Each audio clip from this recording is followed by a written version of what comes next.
Peace, everybody. Welcome to Ross Recording Studios. I'm Chuck, and welcome. Today, going to continue on with the positive grid bias amp effects and discuss all that good stuff, because when I find stuff like this, I think everybody knows about it, and that's probably not the case. There's probably a lot of people that don't know about positive grid having, 40 different effects pedals right off the bat. Distortion, chorus, flangers, phasers, compressors, all digital. It's really cool. It's really awesome stuff, as people that play with positive grid Spark know.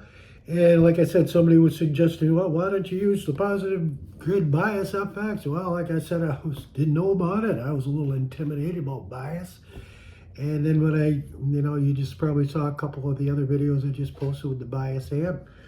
And, it's like anything else. When you learn about MIDI, what is, MIDI. What does MIDI mean? What does MIDI mean? Multi-interface. Let's see, definition, MIDI.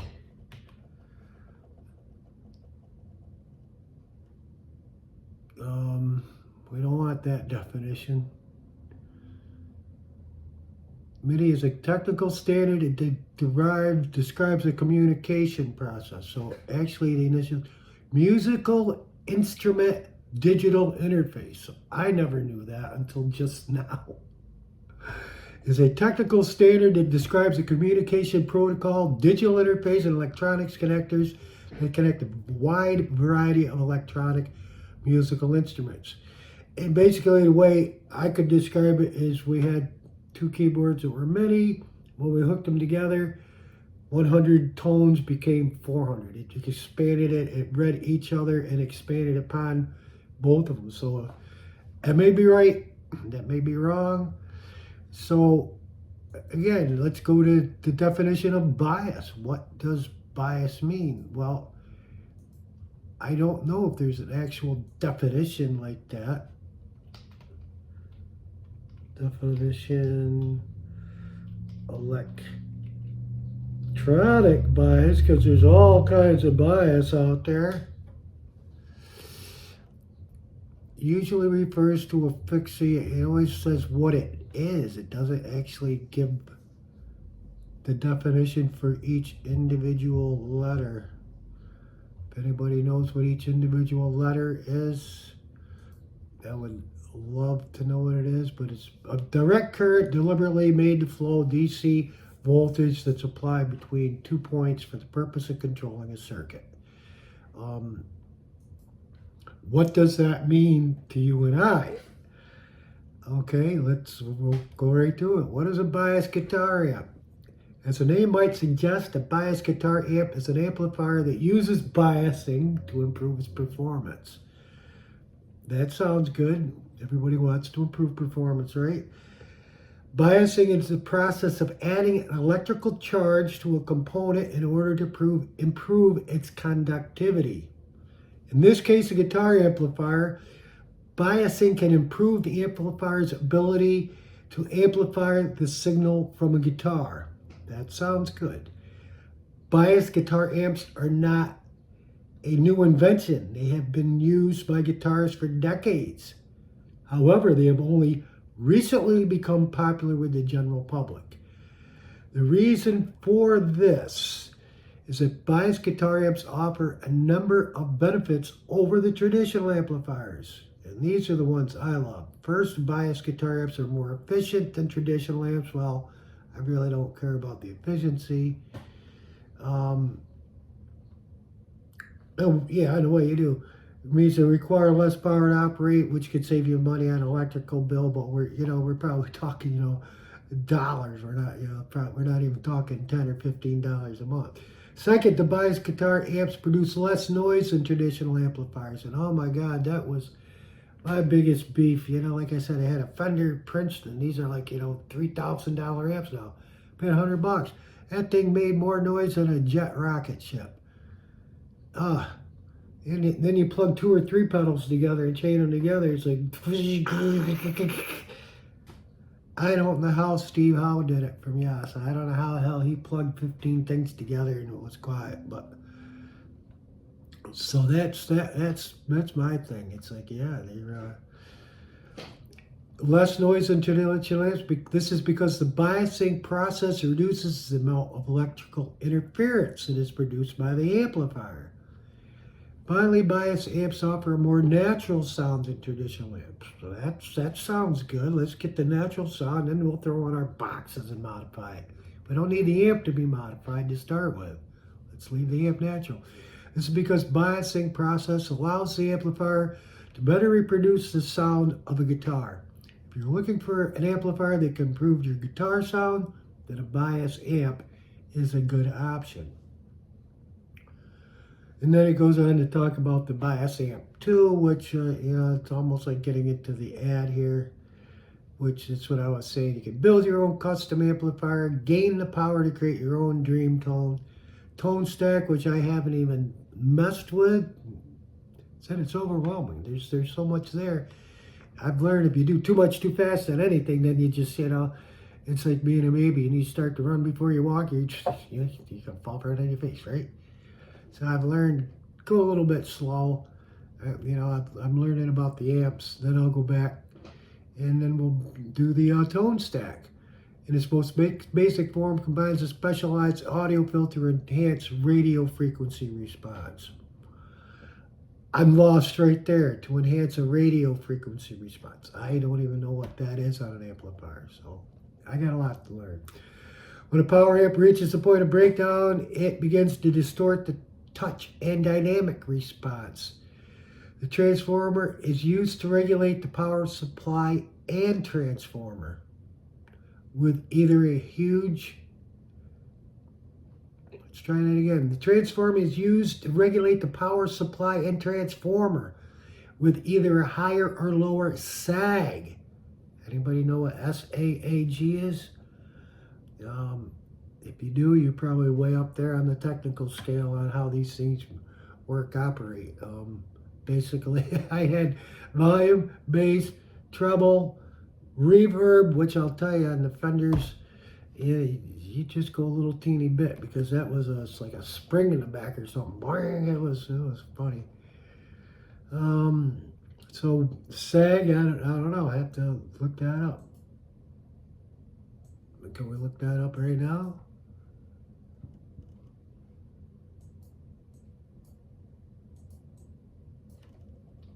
Definition of SAAG.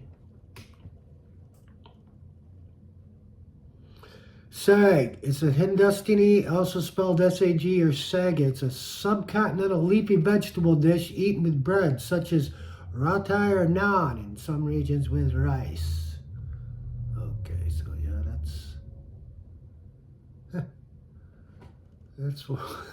that's what we got. You can also analyze and authentically recreate your amplifier's sound as it sounds with amp match. So yeah, you can have an existing amp, mic it, and then throw it in here and I guess tweak it from there, right? You can also match the tone of an existing track by importing its audio file into the standalone hardware, which I did not know. The Bias Amp 2 can be loaded into the Bias FX 2, yes. And the only way I know how to do that is through like a DAW like Ableton. I'm sure all of them can do it. Can be loaded where you drop, drag, add, and organize it. Yeah, I guess I'm doing that. I'm not sure exactly, but I think I'm not sure about dropping and dragging and dropping. I kind of click and pull it in there. It's possible that the tube is not functioning properly, your sound has changed or become noisy, or it is out of place. When replacing tubes, make sure to check your bias before listening. To get the best results, turn on and warm up your amplifier. So yeah, say like my grandfather got me the 201 Radio Shack kit. Plug everything in, and I remember he had the tube tester for TVs. God, I could play with that tube tester for hours. I can check a bad tube over and over. When a bias is used, the tube's operating point is defined like tuning a string to a pitch. A proper bias will allow the amplifier to function normally as intended. If the amplifier is too cold, it sounds flat, sterile. If it's too hot, and it runs out of airspace before distorting. In essence, the Mesa Boogie Strategy 400 power amp is cold cathode bias, which means that it will self-compensate as the tubes wear down to how its circuitry is designed. Did you catch all that? That's one sentence. If the amplifier is too cold, sounds flat, sterile. If it's too hot, runs out of airspace before distorting. In essence, the Mesa Boogie Strategy 400 power amp is a cold cathode biased, which means that it will self-compensate as the tubes wear down due to how the circuitry is designed. Before starting a cathode biased amps, you must first make sure the power tubes are fully matched. Most power amps can be purchased from a high quality dealers who sell matched sets. Very interesting.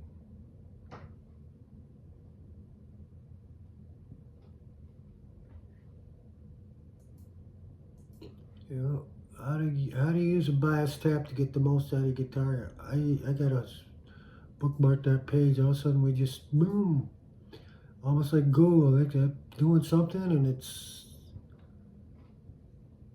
you know, next thing you know, it's got its own mind and it's somewhere else.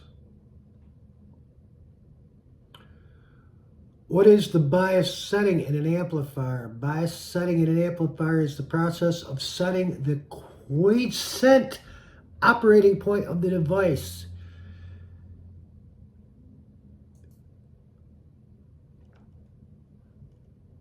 This is done by setting the voltage or current levels at which the device will operate. The quiescent operating point is where the device is operating without any input signal. Okay, class is now in session. And there's going to be a test on this on Friday, so make sure you're paying attention and start studying.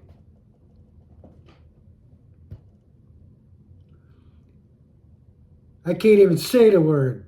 Quiescent operating point. It sounds like it's the operating point where the device is operating without any signal. The importance of biasing your amp. The first step in maximizing the performance of your amplifier is to set the bias. In this manner, the transistor operating voltage or current conditions are determined and the transistor's input signal to the amplifier is affected.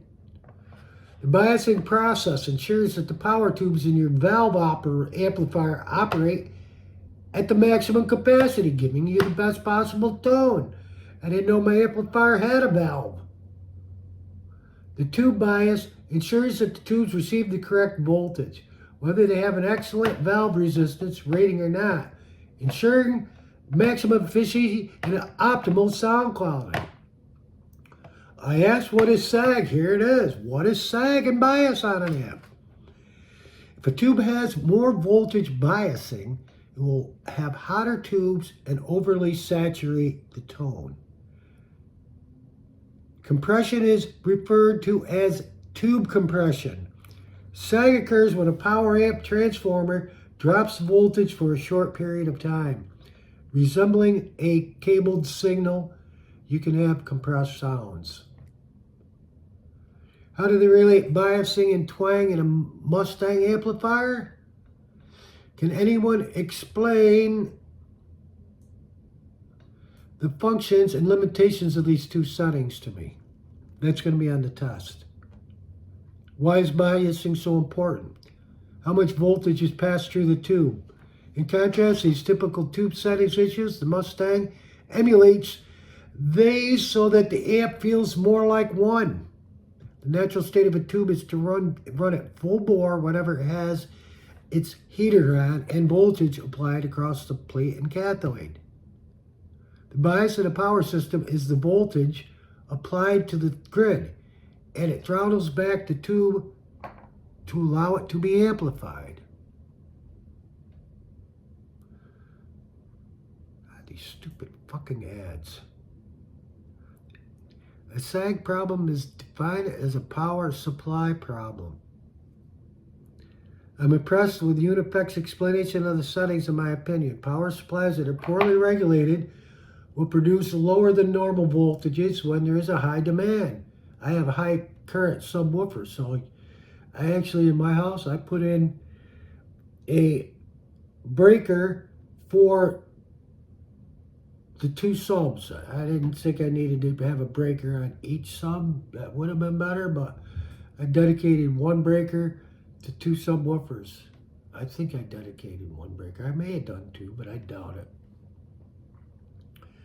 Also, being high current, I wanted to make sure that it had direct power just for those two subs. When the power supply is overly stingy to begin with, voltage will sag. Sagging, good or bad, can be used in some amplifiers circuits to add character, good or bad. As guitarists, it's natural to change parameters that aren't obvious to the naked eye. Guitars with solid bodies or models with angled or tube bias can produce wood tones. While there's so many different sounding compressors and not only one similar sounding ones, there aren't even many players who can hear Dynacomp. So yeah, that last paragraph again, that's a whoop-de-doo. Bias, the importance of adjustment for some guitarists. It's not a You got to read ahead. It is not something that most people have to worry about, regardless of whether they are biased. It ensures that the power tubes in an amplifier run at their best capacity, and the majority of people don't have to adjust it. However, bias can make or break a guitarist's tone, so it's critical that some people have it. When it comes to tube amps, the bias of an electronic process that determines how much voltage to apply to the tubes based on their resistance settings. You're ensuring that your amplifier has the best possible sound and the tubes are at their maximum capacity. Run them right up there, full bore, till they blow out, right? Something that most people do not need to be concerned about. For others, bias is a critical component of getting the best possible tone from the ramp. As a result, bias adjustment is essential component of the amplifier setup. So I am one of those ones that is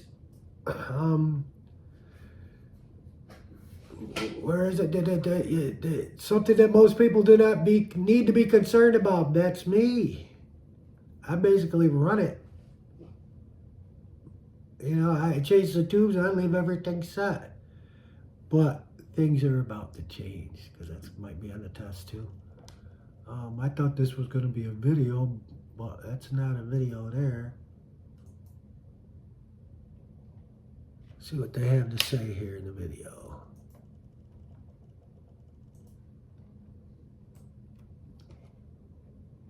I don't hear anything.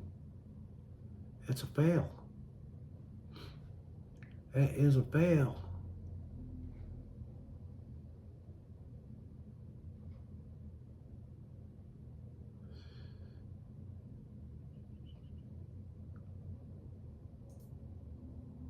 Oh, hang on,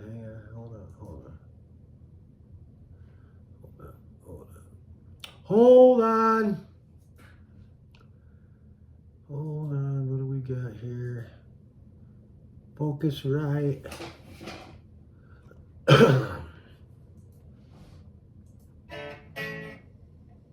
right, let's see. What do we got?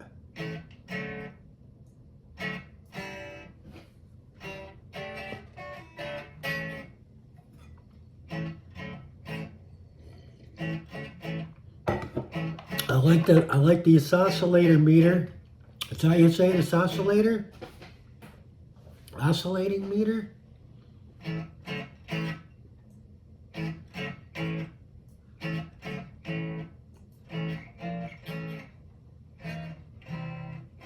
I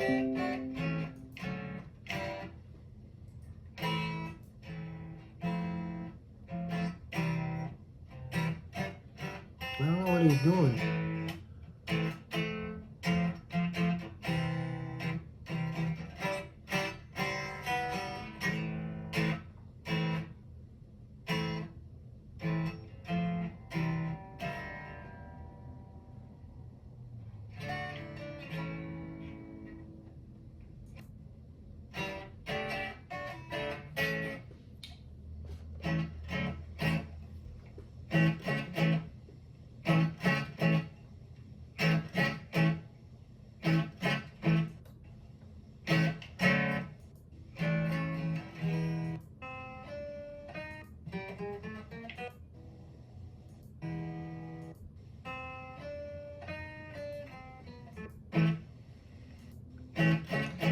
I guess he's cleaning up the sound. It sounds a little harsh and distorted, maybe.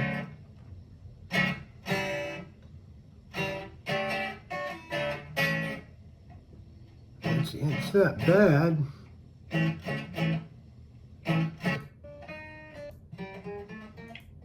wish you played the same chords there, dun, so you could hear the same chords.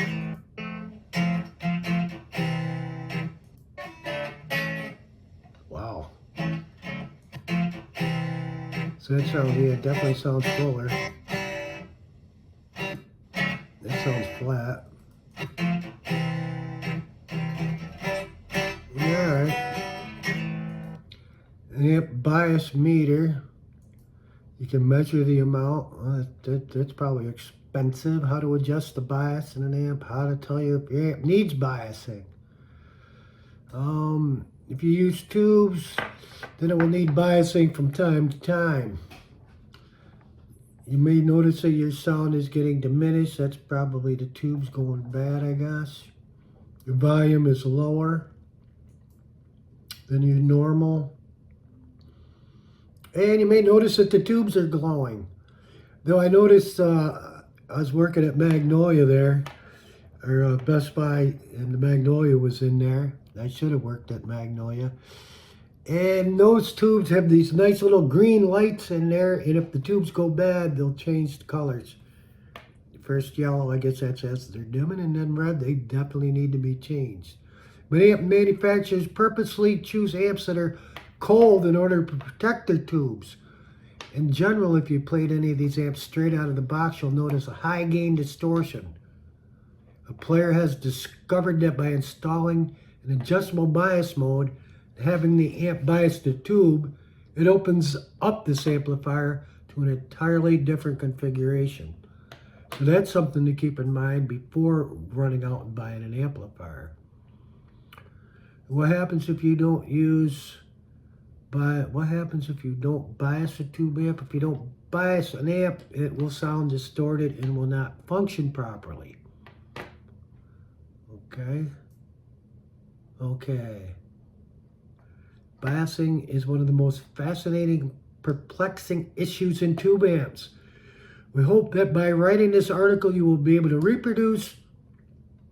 We hope that by writing this article, you will be able to reduce the confusion and often intimidating terminology associated with biased tube amps. In the depths of the tube amps, there's only one thing that is common. All of them contain dangerous voltage. It is strongly advised that bias electronics be conducted by Anion, Enhoon. Many experts can be found on websites, forums, and YouTube where you can teach you how to rebias. You should proceed with caution and consider hiring a qualified technician. As a result, you might not have to live. You should proceed with caution and consider hiring a qualified tech. As a result, you might not have to live. All right, and this almost to the end of this article. Power tubes have a significant impact on sound. Because lethal voltages can be detected within the guts of your amp, All internal working and repairs should always be performed by certified amp technicians. And that's about it. Hope you learned something about the word bias and biasing amps. I have, and now I'm more confused than I was when I started.